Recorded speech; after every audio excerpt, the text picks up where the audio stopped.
থেকে উঠে পড়লাম। এখন আমরা যাব মহারাজার মোড়। মহারাজার মোড় থেকে যাব আমরা দিনাজপুর, উত্তরবঙ্গের সব থেকে বড় টমেটো মার্কেট যেটা, সেটা দেখার জন্য যাচ্ছি। আমরা টমেটোর বাজার দেখতে। তো আজকে আমরা দেখব দিনাজপুরের সব থেকে বড়।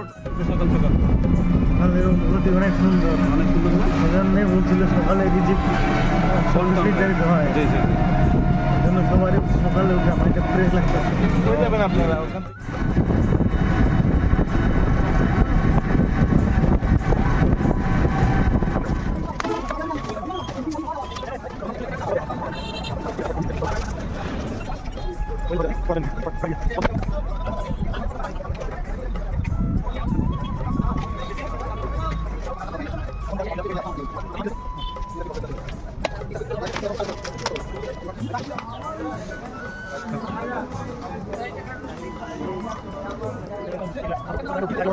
আমরা